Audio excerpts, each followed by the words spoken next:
Et le goût pour une beauté plus naturelle n'est souvent qu'une forme spécieuse de sophistication. Rémy de Gourmont souhaite que la femme porte ses cheveux flottants, libres comme les ruisseaux et les herbes des prairies. Mais c'est sur la chevelure d'une Veronica Lake qu'on peut caresser les ondulations de l'eau et des épis, non sur une tignasse hirsute vraiment abandonnée à la nature. Plus une femme est jeune et saine, plus son corps neuf et lustré semble voué à une fraîcheur éternelle, moins l'artifice lui est utile. Mais il faut toujours dissimuler à l'homme la faiblesse charnelle de cette proie qui l'étreint et la dégradation qui la menace. C'est aussi parce qu'il en redoute le destin contingent, parce qu'il la rêve immuable, nécessaire, que l'homme recherche sur le visage de la femme, sur son torse et ses jambes, l'exactitude d'une idée. Chez les peuples primitifs, l'idée est seulement celle de la perfection du type populaire. Une race aux lèvres épaisses, au nez plat, forge une Vénus aux lèvres épaisses, au nez plat. Plus tard, on applique aux femmes les canons d'une esthétique plus complexe. Mais en tout cas, plus les traits et les proportions d'une femme paraissent concertés, plus elle réjouit le cœur de l'homme parce qu'elle semble échapper aux avatars des choses naturelles. On aboutit donc à cet étrange paradoxe que, souhaitant saisir dans la femme la nature, mais transfigurée, l'homme voue la femme à l'artifice. Elle n'est pas physis seulement, mais tout autant antiphysis. Et cela, non seulement dans la civilisation des permanentes électriques, de l'épilation à la cire, des guêpières de latex, mais aussi au pays des négresses à plateau, en Chine et partout sur la Terre. Swift a dénoncé dans la fameuse ode à Célia cette mystification. Il décrit avec dégoût l'attirail de la coquette et rappelle avec dégoût les servitudes animales de son corps. Il a doublement tort de s'indigner, car l'homme veut à la fois que la femme soit bête et plante et qu'elle se cache derrière une armature fabriquée. Il l'aime sortant des flots et d'une maison de couture, nue et vêtue, nue sous ses vêtements, telle que précisément il la rencontre dans l'univers humain. Le citadin cherche dans la femme l'animalité, mais pour le jeune paysan qui fait son service militaire, le bordel incarne toute la magie de la ville. La femme est champ et pâturage, mais elle est aussi Babylone. Cependant, c'est là le premier mensonge, la première trahison de la femme. C'est celle de la vie même qui, fût-elle revêtue des formes les plus attrayantes, est toujours habitée par les ferments de la vieillesse et de la mort. L'usage même que l'homme fait d'elle détruit ses vertus les plus précieuses. Alourdie par les maternités, elle perd son attrait érotique. Même stérile, il suffit du passage des ans pour altérer ses charmes. Infirme, laide, vieille, la femme fait horreur. On dit qu'elle est flétrie, fanée, comme on le dirait d'une plante. Certes, chez l'homme aussi, la décrépitude effraie, mais l'homme normal n'expérimente pas les autres hommes comme chair. Il n'a avec ses corps autonomes et étrangers qu'une solidarité abstraite. C'est sur le corps de la femme, ce corps qui lui est destiné, que l'homme éprouve sensiblement la déchéance de la chair. C'est avec les yeux hostiles du mâle que la belle aulmière de Villon contemple la dégradation de son corps. La vieille femme, la laide, ne sont pas seulement des objets sans attrait, elles suscitent une haine mêlée de peur. En elles se retrouve la figure inquiétante de la mère, tandis que les charmes de l'épouse sont évanouis. Mais l'épouse même est une proie dangereuse. En Vénus, sortie des eaux, fraîche écume, blonde moisson, Déméter se survit. S'appropriant la femme par la jouissance qu'il tire d'elle, l'homme éveille aussi en elle les louches puissances de la fécondité. C'est le même organe qu'il pénètre et qui accouche de l'enfant. C'est pourquoi, dans toutes les sociétés, l'homme est protégé par tant de tabous contre les menaces du sexe féminin. La réciproque n'est pas vraie, la femme n'a rien à craindre du mâle. Le sexe de celui-ci est considéré comme laïque profane. Le phallus peut être élevé à la dignité d'un dieu, dans le culte qu'on lui rend, il n'entre aucun élément de terreur. Et au cours de la vie quotidienne, la femme n'a pas à être mystiquement défendue contre lui, il lui est seulement propice. Il est remarquable d'ailleurs qu'en beaucoup de sociétés de droit maternel, il existe une sexualité très libre. Mais c'est seulement pendant l'enfance de la femme, dans sa première jeunesse, lorsque le coït n'est pas lié à l'idée de génération. Malinowski raconte avec quelques étonnements que les jeunes gens qui couchent ensemble librement dans la maison des célibataires affichent volontiers leurs amours. C'est que la fille, non mariée, est considérée comme incapable d'enfanter, et l'acte sexuel n'est qu'un tranquille plaisir profane. Une fois qu'elle est mariée, au contraire, son époux ne doit plus lui donner aucun signe public d'affection. Il ne doit pas la toucher et toute allusion à leurs rapports intimes est sacrilège. C'est qu'elle participe alors à l'essence redoutable de la mère et que le coït est devenu un acte sacré. Dès lors, il s'entoure d'interdits et de précautions. Le coït est défendu quand on cultive la terre, quand on ensemence, quand on plante. En ce cas, c'est parce qu'on ne veut pas que se gaspillent dans des relations interindividuelles les forces fécondantes qui sont nécessaires à la prospérité des moissons et donc au bien de la communauté. C'est par respect pour les pouvoirs attachés à la fécondité qu'on enjoint de les économiser. Mais dans la plupart des occasions, la continence protège la virilité de l'époux. Elle est commandée lorsque l'homme part pour la pêche, pour la chasse et surtout quand il se prépare à la guerre. Dans l'union avec la femme, le principe mâle s'affaiblit et il faut donc qu'il l'évite chaque fois qu'il a besoin de l'intégrité de ses forces. On s'est demandé si l'horreur que l'homme éprouve à l'égard de la femme vient de celle que lui inspire la sexualité en général ou inversement. On constate que, dans le Lévitique en particulier, la pollution nocturne est regardée comme une souillure, encore que la femme n'y soit pas mêlée. Et dans nos sociétés modernes, la masturbation est considérée comme un danger et un péché. Beaucoup des enfants et des jeunes gens qui s'y adonnent ne le font qu'à travers d'horribles angoisses. C'est l'intervention de la société et singulièrement des parents qui fait du plaisir solitaire un vice. Mais plus d'un jeune garçon a été spontanément effrayé par ses premières éjaculations. Sang ou sperme, tout écoulement de sa propre substance lui semble inquiétant.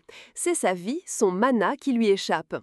Cependant, même si subjectivement un homme peut traverser des expériences érotiques où la femme n'est pas présente, elle est objectivement impliquée dans sa sexualité.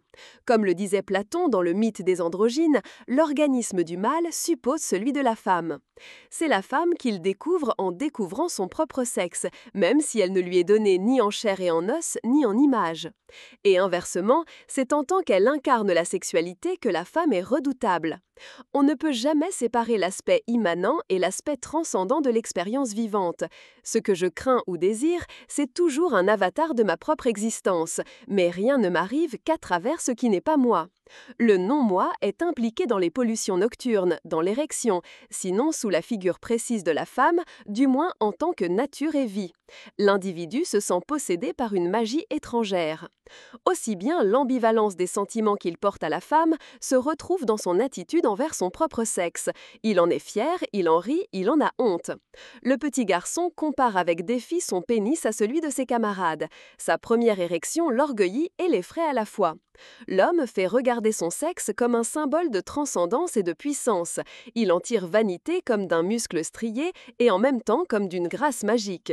C'est une liberté riche de toute la contingence du donné, un donné librement voulu.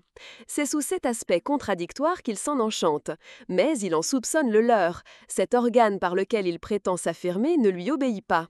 Lourd de désirs inassouvis, s'érigeant inopinément, parfois se soulageant en rêve, il manifeste une vitalité suspecte et capricieuse. L'homme prétend faire triompher l'esprit sur la vie, l'activité sur la passivité.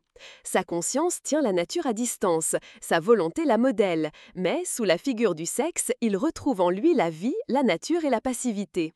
Les parties sexuelles sont le véritable foyer de la volonté, dont le pôle contraire est le cerveau, écrit Schopenhauer.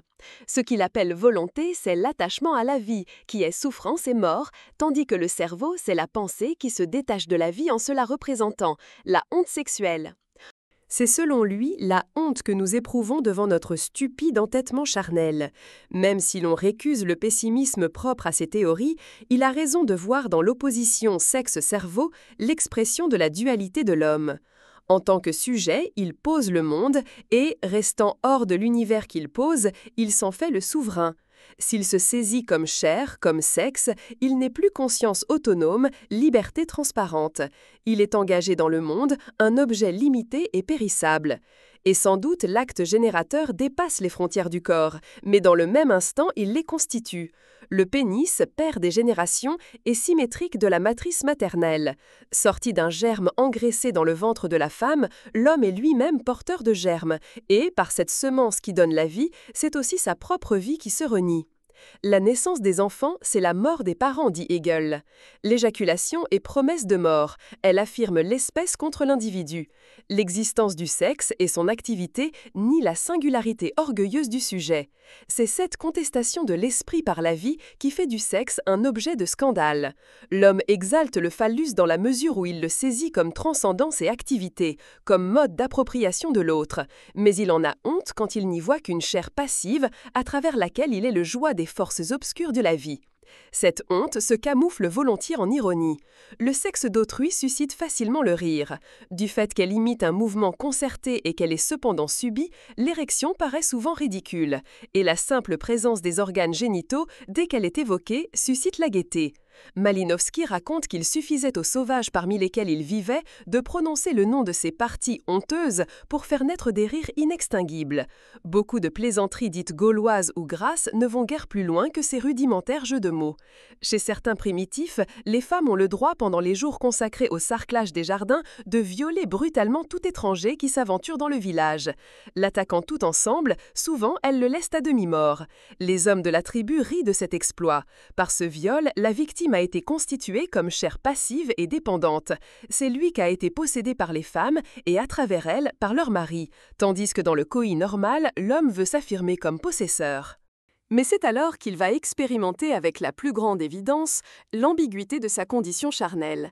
Il n'assume orgueilleusement sa sexualité qu'en tant qu'elle est un mode d'appropriation de l'autre, et ce rêve de possession n'aboutit qu'à un échec. Dans une authentique possession, l'autre s'abolit comme tel, il est consommé et détruit. Seul le sultan des 1001 nuits a le pouvoir de trancher la tête de ses maîtresses dès que l'aube les retire de son lit. La femme survit aux étreintes de l'homme et par là même elle lui échappe. Dès qu'il a ouvert les bras, sa proie lui redevient étrangère. La voilà neuve, intacte, toute prête à être possédée par un nouvel amant d'une manière aussi éphémère. Un des rêves du mâle, c'est de marquer la femme de manière qu'elle demeure à jamais sienne. Mais le plus arrogant sait bien qu'il ne lui laissera jamais que des souvenirs et que les plus brûlantes images sont froides au prix d'une sensation. Toute une littérature a dénoncé cet échec. On l'objective sur la femme qu'on appelle inconstante et traîtresse parce que son corps la voit l'homme en général et non à un homme singulier. Sa trahison est plus perfide encore, c'est elle qui fait de l'amant une proie. Seul un corps peut toucher un autre corps. Le mâle ne maîtrise la chair convoitée qu'en devenant lui-même chair. Ève le donnait à Adam pour qu'il accomplisse en elle sa transcendance et elle l'entraîne dans la nuit de l'immanence. Cette gangue ténébreuse que la mère a façonnée pour son fils et dont il veut s'évader, la maîtresse en referme autour de lui la glaise opaque dans les vertiges du plaisir. Il voulait posséder, le voilà lui-même un possédé. Odeur, moiteur, fatigue, ennui, toute une littérature a décrit cette morne passion d'une conscience qui se fait chair. Le désir, qui souvent enveloppe le dégoût, retourne au dégoût quand il est assouvi. Post coitum homo animal triste. La chair est triste. Et cependant, l'homme n'a pas même trouvé dans les bras de l'amante un apaisement définitif. Bientôt en lui le désir renaît, et souvent ce n'est pas seulement désir de la femme en général, mais de cette femme-ci. Elle revêt alors un pouvoir singulièrement inquiétant, car, dans son propre corps, l'homme ne rencontre le besoin sexuel que comme un besoin général analogue à la faim ou à la soif et dont l'objet n'est pas particulier. Le lien qui l'attache à ce corps féminin singulier a donc été forgé par l'autre. C'est un lien mystérieux comme le ventre impur et fertile où il a ses racines, une sorte de force passive. Il est magique. Le vocabulaire éculé des romans feuilletons où la femme est décrite comme une ensorceleuse, une enchanteresse qui fascine l'homme et l'envoûte, reflète le plus antique, le plus universel des mythes. La femme est vouée à la magie. La magie, disait Alain, c'est l'esprit traînant dans les choses. Une action est magique quand, au lieu d'être produite par un agent, elle émane d'une passivité. Précisément, les hommes ont toujours regardé la femme comme l'immanence du donné. Si elle produit récolte et enfants, ce n'est pas par un acte de sa volonté. Elle n'est pas sujet, transcendance, puissance créatrice, mais un objet chargé de fluide. Dans les sociétés où l'homme adore ses mystères, la femme est, à cause de ses vertus, associée au culte et vénérée comme prêtresse. Mais quand il lutte pour faire triompher la société sur la nature, la raison sur la vie, la volonté sur le donné inerte, alors la femme est regardée comme sorcière. On sait la différence qui distingue le prêtre du magicien. Le premier domine et dirige les forces qu'il a maîtrisées en accord avec les dieux et les lois pour le bien de la communauté au nom de tous ses membres. Le magicien opère à l'écart de la société contre les dieux et les lois selon ses propres passions. Or, la femme n'est pas pleinement intégrée au monde des hommes. En tant qu'autre, elle s'oppose à eux. Il est naturel qu'elle se serve des forces qu'elle détient, non pour étendre à travers la communauté des hommes et dans l'avenir l'emprise de la transcendance, mais, étant séparée, opposée, pour entraîner les mâles dans la solitude de la séparation, dans les ténèbres de l'immanence. Elle est la sirène dont les chants précipitaient les matelots contre les écueils. Elle est Circé qui changeait ses amants en bêtes, l'ondine qui attire le pêcheur au fond des étangs. L'homme captif de ses charmes n'a plus de volonté, plus de projet, plus d'avenir.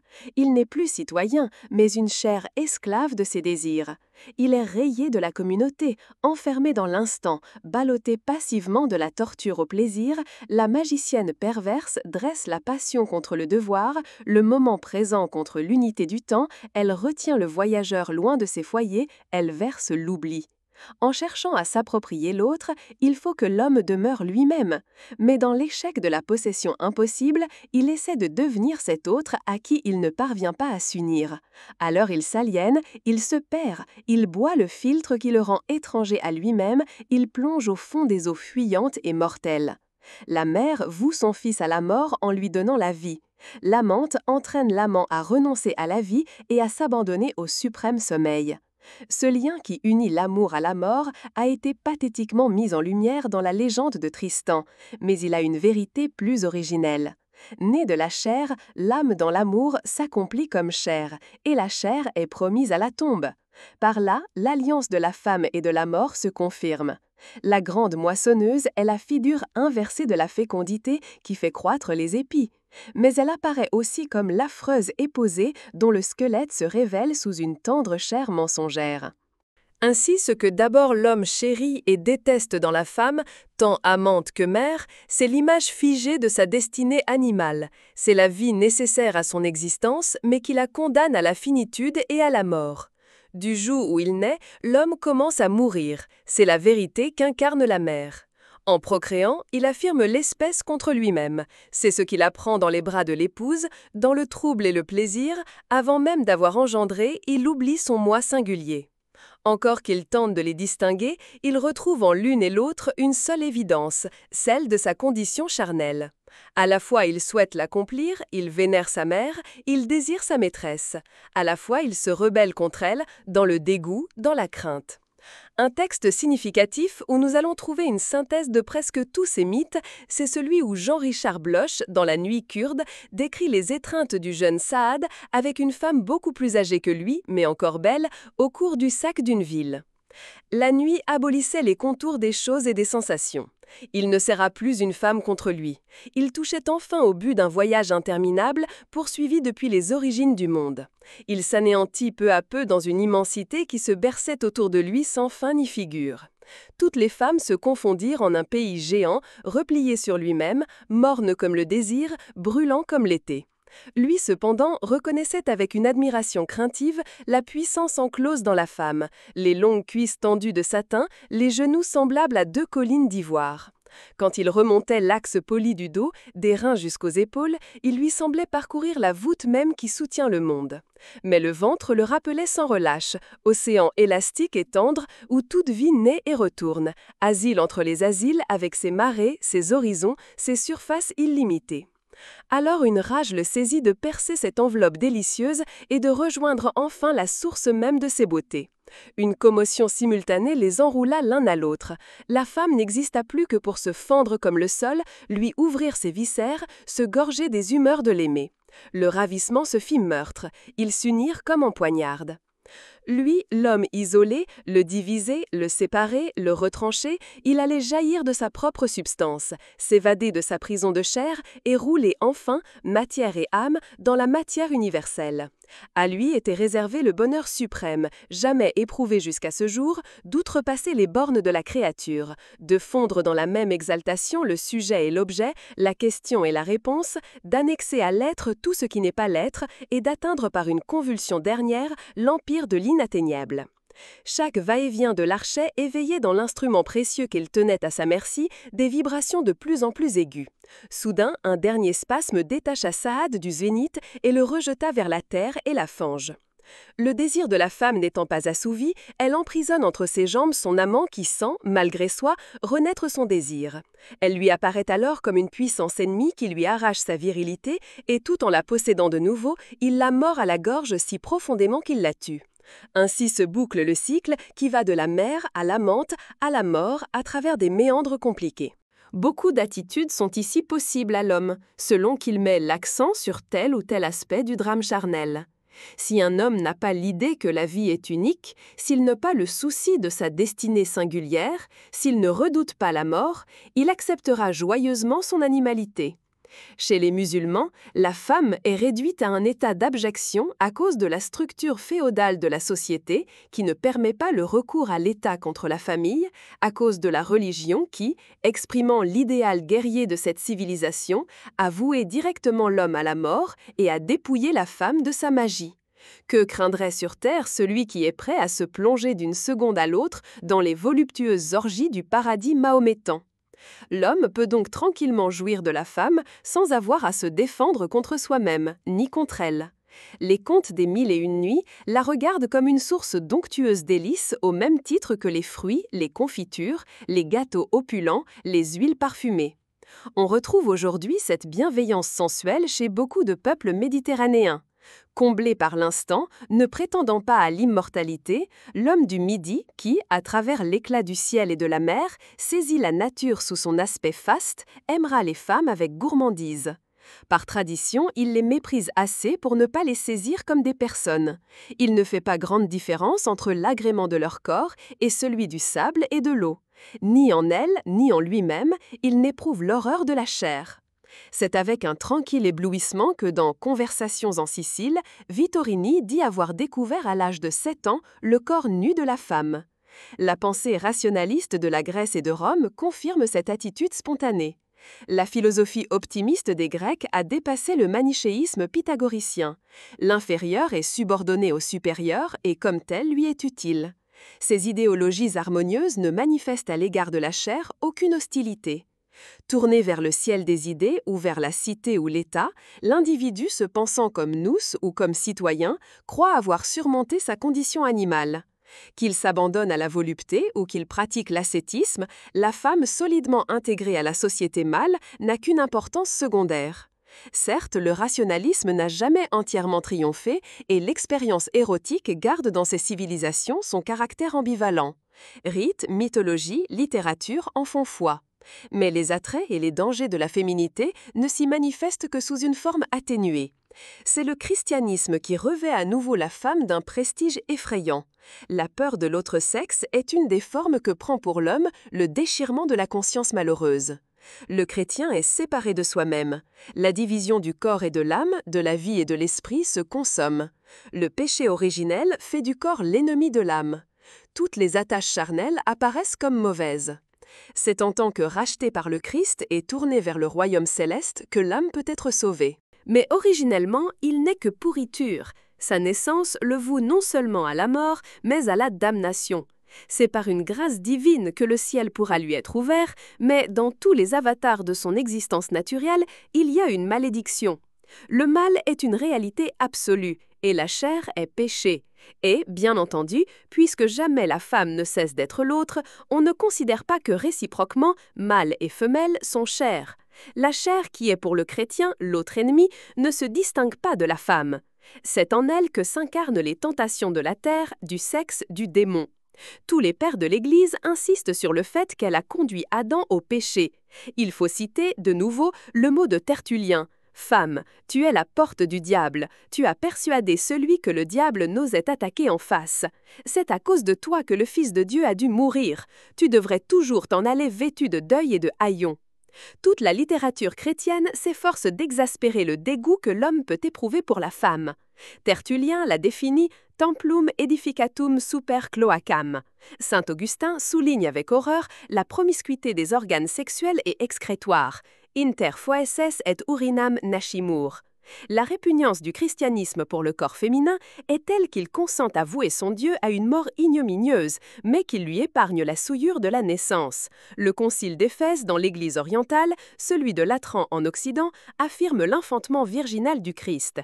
Les premiers pères de l'Église, Origène, Tertullien, Jérôme, pensaient que Marie avait accouché dans le sang et l'ordure comme les autres femmes.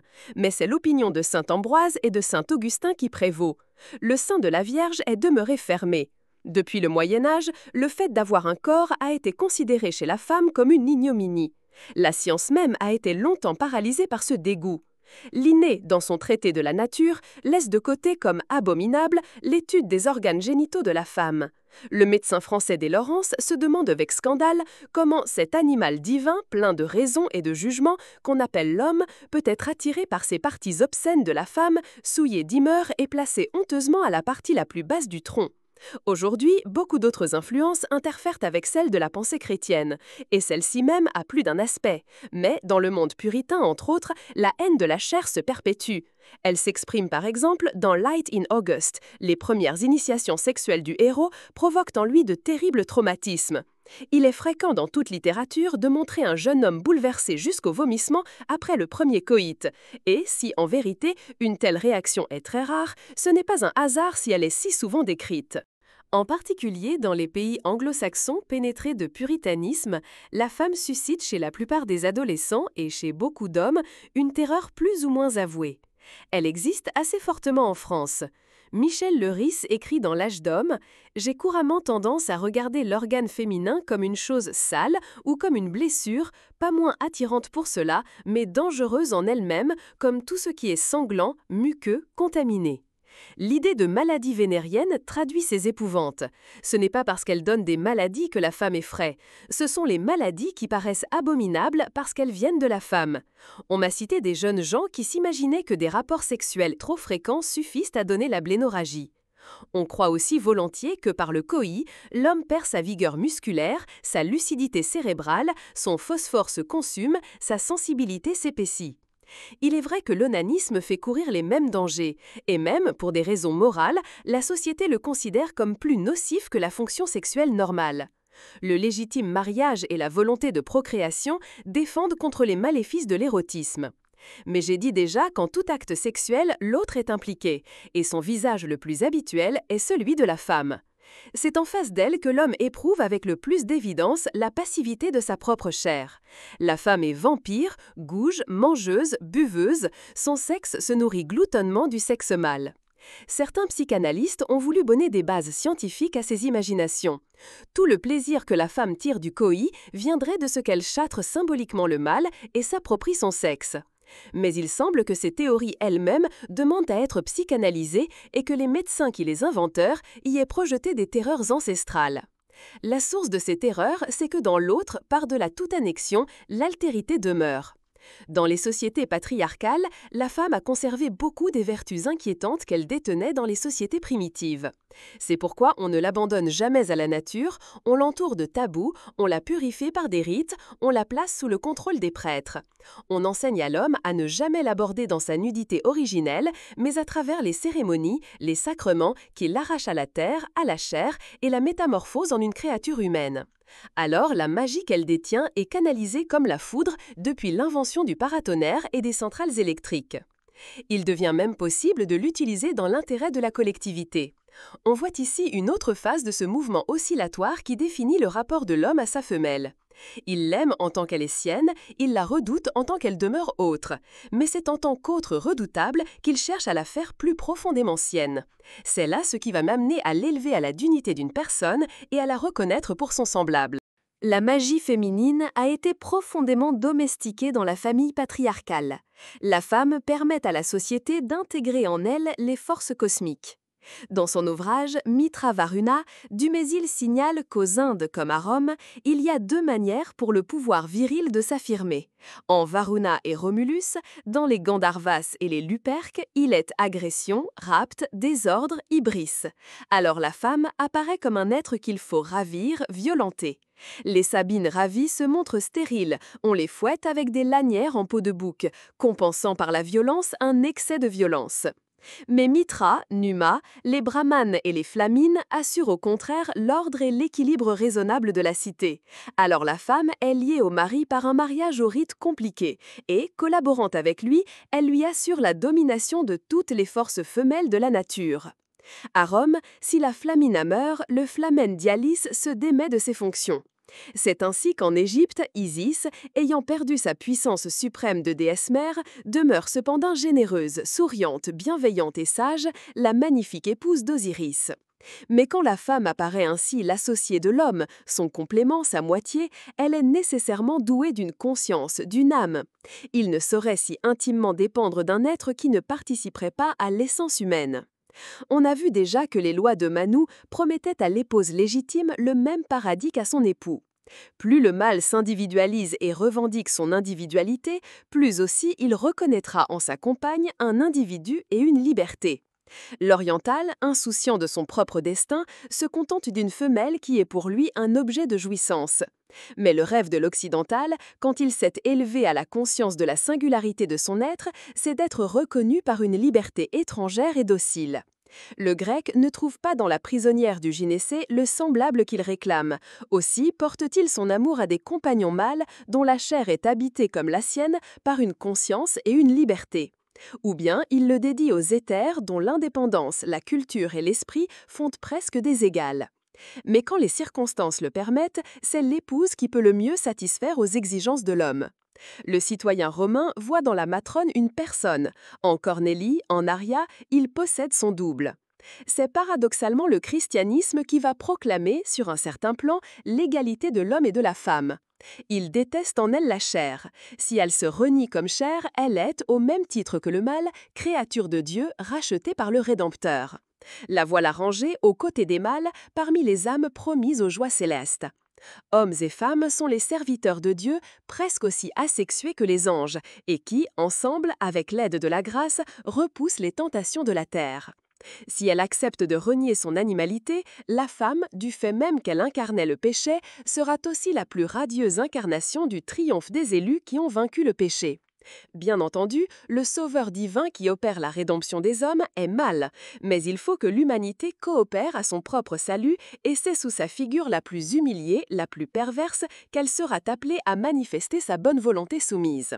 Le Christ est Dieu, mais c'est une femme, la Vierge Mère, qui règne sur toutes les créatures humaines.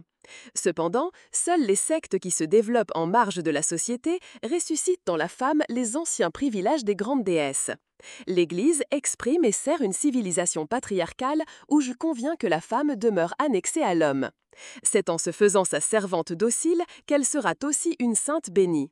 Ainsi, au cœur du Moyen Âge, se dresse l'image la plus achevée de la femme propice aux hommes. Le visage de la mère du Christ s'entoure de gloire. Elle est la figure inversée d'Ève la pécheresse, elle écrase le serpent sous son pied, elle est la médiatrice du salut comme Ève l'a été de la damnation. C'est comme mère que la femme était redoutable. C'est dans la maternité qu'il faut la transfigurer et la servir. La virginité de Marie a surtout une valeur négative. Celle par qui la chair a été rachetée n'est pas charnelle. Elle n'a été ni touchée ni possédée. À la grande-mère asiatique, on ne reconnaissait pas non plus d'époux. Elle avait engendré le monde et régnait sur lui solitairement. Elle pouvait être lubrique par caprice, mais en elle, la grandeur de la mère n'était pas diminuée par les servitudes imposées à l'épouse. Ainsi, Marie n'a pas connu la souillure qu'implique la sexualité. Apparentée à Minerve la guerrière, elle est tour d'ivoire, citadelle, imprenable donjon. Les prêtresses antiques, comme la plupart des saintes chrétiennes, étaient vierges elles aussi. La femme vouée au bien doit y être vouée dans la splendeur de ses forces intactes. Il faut qu'elle conserve dans son intégrité indomptée le principe de sa féminité. Si on refuse à Marie son caractère d'épouse, c'est pour exalter plus purement en elle la femme mère. Mais c'est seulement en acceptant le rôle subordonné qui lui est assigné qu'elle sera glorifiée. Je suis la servante du Seigneur. Pour la première fois dans l'histoire de l'humanité, la mère s'agenouille devant son fils. Elle reconnaît librement son infériorité. C'est là la suprême victoire masculine qui se consomme dans le culte de Marie. Il est la réhabilitation de la femme par l'achèvement de sa défaite. Ishtar, Astarté, Cybèle étaient cruelles, capricieuses, luxurieuses. Elles étaient puissantes. Source de mort autant que de vie, en enfantant les hommes, elles faisaient d'eux leurs esclaves. La vie et la mort dans le christianisme ne dépendant plus que de Dieu. L'homme issu du sein maternel s'en est évadé à jamais. La terre ne guette que ses eaux, le destin de son âme se joue dans les régions où les pouvoirs de la mer sont abolis. Le sacrement du baptême rend dérisoires les cérémonies où l'on brûlait ou noyait le placenta. Il n'y a plus place sur terre pour la magie. Dieu est le Sun Roi. La nature est originellement mauvaise, mais en face de la grâce, elle est impuissante. La maternité en tant que phénomène naturel ne donne aucun pouvoir. Il ne reste donc à la femme, si elle veut surmonter en elle-même la tare originelle, qu'à s'incliner devant Dieu, dont la volonté l'a servit à l'homme. Et par cette soumission, elle peut prendre dans la mythologie masculine un rôle neuf. Combattue, foulée aux pieds, quand elle se voulait dominatrice et tant qu'elle n'avait pas explicitement abdiqué, elle pourra être honorée comme vassale. Elle ne perd aucun de ses attributs primitifs, mais ceux-ci changent de signe. De néfaste, ils deviennent fastes. La magie noire se tourne en magie blanche. Servante, la femme a droit aux plus splendides apothéoses. Et puisque c'est en tant que mère qu'elle a été asservie, c'est d'abord comme mère qu'elle sera chérie et respectée. Des deux antiques visages de la maternité, l'homme d'aujourd'hui ne veut plus connaître que la face souriante. Limité dans le temps et l'espace, ne possédant qu'un corps et une vie finie, l'homme n'est qu'un individu au sein d'une nature et d'une histoire étrangère. Limitée comme lui, semblable à lui, puisqu'elle est aussi habitée par l'esprit, la femme appartient à la nature, elle est traversée par le courant infini de la vie. Elle apparaît donc comme la médiatrice entre l'individu et le cosmos. Quand la figure de la mère est devenue rassurante et sainte, on comprend que l'homme se tourne vers elle avec amour. Perdu dans la nature, il cherche à s'en sauver, mais séparé d'elle, il aspire à la rejoindre. Solidement assise dans la famille, dans la société, en accord avec les lois et les mœurs, la mère est l'incarnation même du bien. La nature à laquelle elle participe devient bonne. Elle n'est plus ennemie de l'esprit. Et si elle demeure mystérieuse, c'est un mystère souriant, comme celui des Madones de Léonard de Vinci. L'homme ne veut pas être femme, mais il rêve d'envelopper en lui tout ce qui est, et donc aussi cette femme qu'il n'est pas. Dans le culte qu'il rend à sa mère, il tente de s'approprier ses richesses étrangères. Se reconnaître fils de sa mère, c'est reconnaître sa mère en lui, c'est intégrer la féminité en tant qu'elle est liaison à la terre, à la vie, au passé. Dans les Conversations en Sicile de Vittorini, c'est là ce que le héros va chercher auprès de sa mère, le sol natal, ses odeurs et ses fruits, son enfance, le souvenir de ses ancêtres, les traditions, les racines desquelles son existence individuelle l'a détaché. C'est cet enracinement même qui exalte dans l'homme l'orgueil du dépassement. Il lui plaît de s'admirer s'arrachant des bras maternels pour partir vers l'aventure, l'avenir, la guerre. Ce départ serait moins émouvant s'il n'y avait personne pour tenter de le retenir. Il apparaîtrait comme un accident, non comme une victoire durement achetée. Et il lui plaît aussi de savoir que ses bras demeurent prêts à l'accueillir. Après la tension de l'action, le héros aime goûter à nouveau auprès de sa mère le repos de l'immanence. Elle est le refuge, le sommeil. Par la caresse de ses mains, il se replonge dans le sein de la nature. Il se laisse porter par le grand courant de la vie aussi tranquillement que dans la matrice, que dans le tombeau. Et si la tradition veut qu'il meure en appelant sa mère, c'est que, sous le regard maternel, la mort même est domestiquée, symétrique de la naissance, indissolublement liée à toute vie charnelle. La mère reste associée à la mort, comme dans le mythe antique des Parques. Il lui appartient d'ensevelir les morts, de les pleurer. Mais son rôle est précisément d'intégrer la mort à la vie, à la société, au bien. Aussi le culte des mères héroïques est-il systématiquement encouragé. Si la société obtient des mères qu'elles cèdent leurs fils à la mort, elle pense avoir le droit de les assassiner. À cause de l'emprise que la mère a sur ses fils, il est avantageux à la société de se l'annexer. C'est pourquoi la mère est entourée de tant de marques de respect. On la doue de toutes les vertus. On crée à son propos une religion à laquelle il est interdit de se dérober sous peine de sacrilège et de blasphème. On fait d'elle la gardienne de la morale. Servante de l'homme, servante des pouvoirs, elle conduira doucement ses enfants dans les chemins tracés. Plus une collectivité est résolument optimiste, plus doucilement elle acceptera cette tendre autorité, plus la mère y sera transfigurée. La mom américaine est devenue cet idéal que décrit Philip Wiley dans Generation of Vipers parce que l'idéologie officielle de l'Amérique est le plus entêté des optimismes. Glorifier la mère, c'est accepter la naissance, la vie et la mort sous leur forme animale et sociale à la fois. C'est proclamer l'harmonie de la nature et de la société. C'est parce qu'il rêve à l'accomplissement de cette synthèse qu'Auguste Comte fait de la femme la divinité de la future humanité. Mais c'est pourquoi aussi tous les révoltés s'acharnent sur la figure de la mère. En la bafouant, ils refusent le donné qu'on prétend leur imposer à travers la gardienne des mœurs et des lois. Le respect dont la mère est nimbée, les interdits dont elle est entourée, refoulent le dégoût hostile qui spontanément se mêle à la tendresse charnelle qu'elle inspire. Cependant, sous des formes larsées, l'horreur de la maternité survit. En particulier, il est intéressant de remarquer qu'en France, depuis le Moyen Âge, on a forgé un mythe secondaire qui permet à ces répugnances de s'exprimer librement. C'est celui de la belle-mère. Des fabliaux au vaudeville, c'est la maternité en général que l'homme bafoue à travers la mère de son épouse que ne défend aucun tabou. Il est que la femme qu'il aime ait été engendrée. La belle-mère est l'évidente image de la décrépitude à laquelle elle a voué sa fille en lui donnant le jour.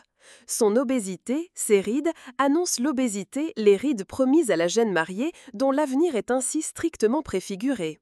Aux côtés de sa mère, elle n'apparaît plus comme un individu, mais comme le moment d'une espèce. Elle n'est plus la proie désirée, la compagne chérie parce que son existence singulière se dissout dans la vie universelle.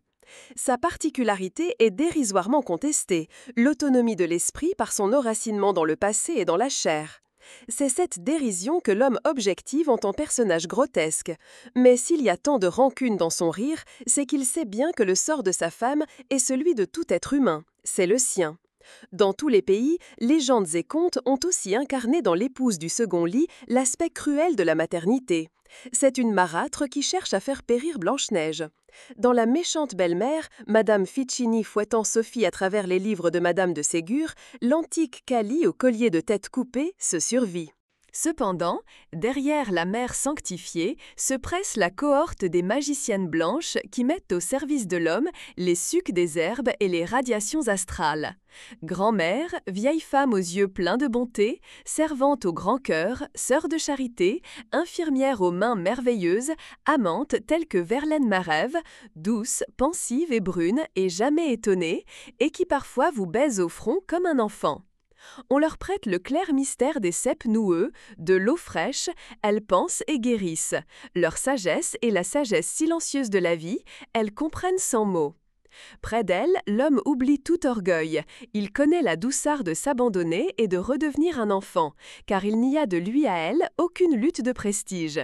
Il ne saurait envier à la nature ses vertus inhumaines, et dans leur dévouement, les sages initiés qui le soignent se reconnaissent comme ses servantes. Il se soumet à leur puissance bienfaisante parce qu'il sait que dans cette soumission, il reste leur maître. Les sœurs, les amies d'enfance, les pures jeunes filles, toutes les futures mères font partie de cette troupe bénie. Et l'épouse même, quand sa magie érotique s'est dissipée, apparaît à beaucoup d'hommes moins comme une amante que comme la mère de leurs enfants. Du jour où la mère est sanctifiée et asservie, on peut sans effroi le retrouver chez la compagne, elle aussi sanctifiée et soumise. Racheter la mère, c'est racheter la chair, donc l'union charnelle et l'épouse. Privée de ses armes magiques par les rites nuptiaux, économiquement et socialement subordonnée à son mari, la bonne épouse est pour l'homme le plus précieux trésor. Elle lui appartient si profondément qu'elle participe à la même essence que lui. Ubi tucaius ego Gaia. Elle a son nom, c'est Dieu, il est responsable d'elle. Il l'appelle sa moitié. Il s'enorgueillit de sa femme comme de sa maison, ses terres, ses troupeaux, ses richesses et parfois même davantage. C'est à travers elle qu'il manifeste aux yeux du monde sa puissance. Elle est sa mesure et sa part sur terre. Chez les Orientaux, la femme se doit d'être grasse. On voit qu'elle est largement nourrie et elle fait honneur à son maître, 93. Un musulman est d'autant plus considéré qu'il possède un plus grand nombre de femmes et qu'elles sont d'apparence plus florissantes. Dans la société bourgeoise, un des rôles dévolus à la femme, c'est de représenter. Sa beauté, son charme, son intelligence, son élégance sont les signes extérieurs de la fortune du mari, au même titre que la carrosserie de son automobile. Riche, il la couvre de fourrures et de bijoux. Plus pauvre, il vantera ses qualités morales et ses talents de ménagère. Le plus déshérité, s'il s'est attaché à une femme qui le sert, croit posséder quelque chose sur terre. Le héros de la mégère apprivoisée convoque tous ses voisins pour leur montrer avec quelle autorité il a su dompter sa femme. Tout homme ressuscite plus ou moins le roi Candole. Il exhibe sa femme parce qu'il croit étaler ainsi ses propres mérites. Mais la femme ne flatte pas seulement la vanité sociale de l'homme, elle lui permet aussi un orgueil plus intime. Il s'enchante de la domination qu'il exerce sur elle. Aux images naturalistes du soc entaillant le sillon se superposent, quand la femme est une personne, des symboles plus spirituels. Ce n'est pas seulement érotiquement, c'est moralement, intellectuellement que le mari forme son épouse. Il l'éduque, la marque, lui impose son empreinte. Une des rêveries auxquelles l'homme se complaît, c'est celle de l'imprégnation des choses par sa volonté, du modelage de leur forme, de la pénétration de leur substance. La femme est par excellence la pâte molle qui se laisse passivement malaxer et façonner. Tout en cédant, elle résiste, ce qui permet à l'action masculine de se perpétuer. Une matière trop plastique s'abolit par sa docilité. Ce qu'il y a de précieux chez la femme, c'est que quelque chose en elle échappe indéfiniment à toute étreinte. Ainsi, l'homme est maître d'une réalité qui est d'autant plus digne d'être maîtrisée qu'elle le déborde. Elle éveille en lui un être ignoré qu'il reconnaît avec fierté comme soi-même. Dans les sages orgies conjugales, il découvre la splendeur de son animalité. Il est le mâle. Corrélativement, la femme est femelle, mais ce mot prend à l'occasion les plus flatteuses résonances.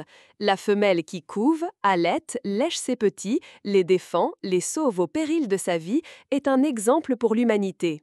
Avec émotion, l'homme réclame de sa compagne cette patience, ce dévouement. C'est encore la nature, mais pénétrée de toutes les vertus utiles à la société, à la famille, au chef de famille que celui-ci entend enfermer au foyer.